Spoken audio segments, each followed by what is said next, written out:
Assalamu alaikum fam, hope you're doing well. I am learning a lot on the history of Europe, specifically Italy, England, Spain. I'm going to be writing a paper on the Reformation of the Protestants. So I wanted to share some cool things I've learned thus far about Martin Luther. This is him, and that's his wife. The painter kind of made them look very similar. Just to give you some context, it's like the 15th, 16th century we got going on over here. Now, before we get into it, this is a time when Italy has city-states, and specifically the prestigious families that are Italian are the Colonna, della Rovere, Farnese, and the Medici, and I'm pretty sure you've heard a lot about the Medicis. So essentially, this Reformation is occurring with Pope Leo the X, Giovanni de Medici, and well, he was the son of Lorenzo the Magnificent. And him and Martin Luther are not really having a good time right now. So, on the eve of All Saints' Day in 1517, this is the day Martin Luther, who is German and he was an Augustinian friar, he tacked onto the door of the Church of Wittenberg, it's a collegiate, a piece of paper, parchment, that had his 95 theses, and the theses are these academic propositions. And guess what? He wrote them in Latin. Isn't that interesting? So, he's German. He can write Latin. So, I mean, it's pretty interesting. Just a quick note. He was born in 1483, died in 1546. So, when you would tack something to the door like that, this was how you challenge someone to an academic debate, right? And pretty bold, and this simple act led to a huge spark and change. So he challenged the Roman Catholic doctrine of indulgences, and indulgences were, forgiveness of, punishment for sins and such. So you could do good works, you had to have prayers, but you also pay over some money. Now, that money did go in towards maintaining and rebuilding the church.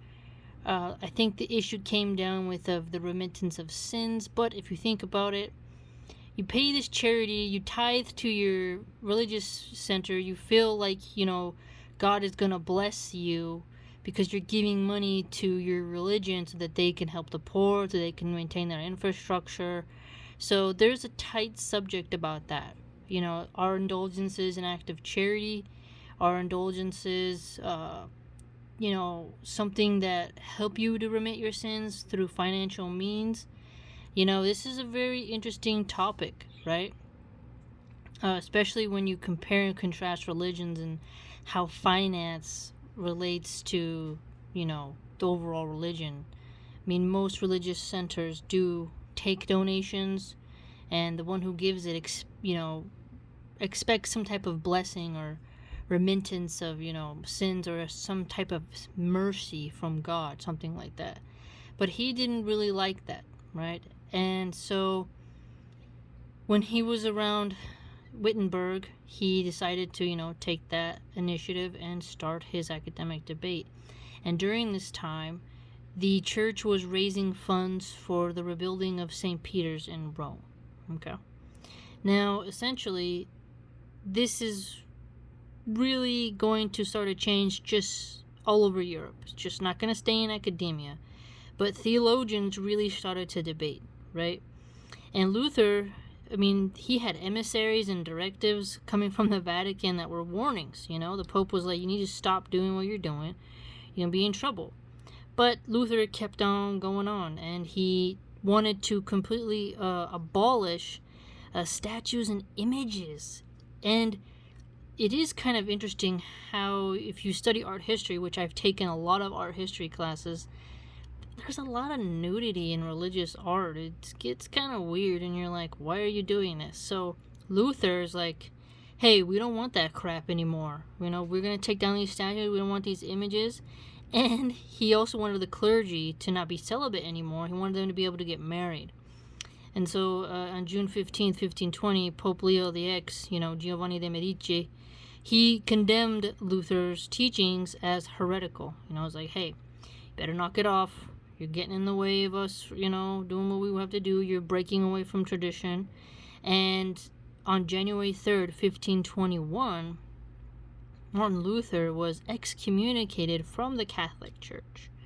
And ever since that day, boom, that birthed the Protestant Reformation. So, essentially, it was very telling. Like, on the eve of All Saints' Day, he decides to, I'm going to start this academic debate that theologians and the Pope and everyone else are going to have to contend with.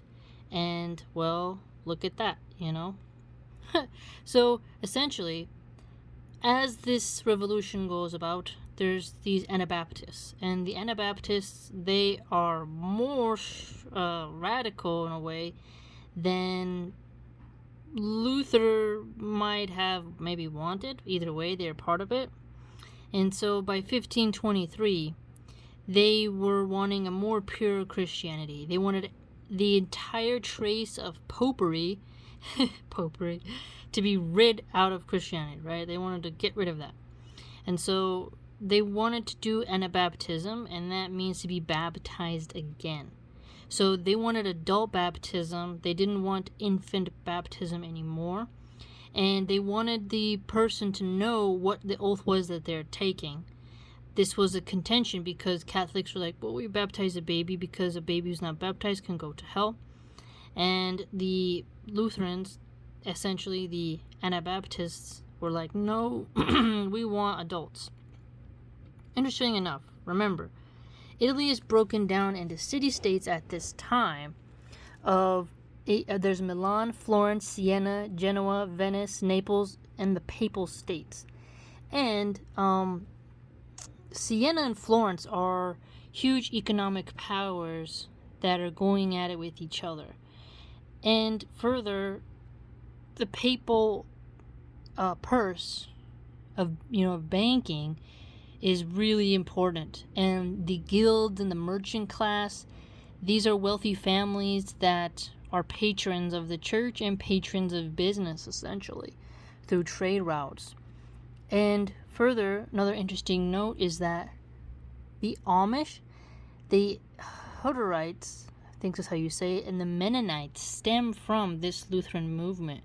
So, really quite astounding. And Luther obviously comes after, Thomas Cromwell and such, right? So it's like first you have King Henry VIII and the Tudor family, and, they're going at it, and Henry, he wanted to be the head of the Catholic Church of England. You have the Holy Roman Empire. I mean, you got a lot going on here in Europe, So Martin Luther at this time, he is really giving it a go. He's shaking and baking. So I thought I'd share some of those cool facts with you. I mean, it is interesting how you would start a debate and nail something to the door like that. It's pretty cool, Today, I guess, Twitter is like, it's not as normal. But there you would nail it and be like, look, behold, But again, hope you learned something, and wow, Pope Leo the Fifth, Giovanni de Medici, he had a bit of a headache. And if you remember, Mary Tudor, daughter of King Henry VIII, she burned Protestants, and Henry's other daughter, Elizabeth, she became a Protestant. So this is a very unique time period in the history of the world in that part of the Western Hemisphere. So again, history is amazing. Learn, learn, learn.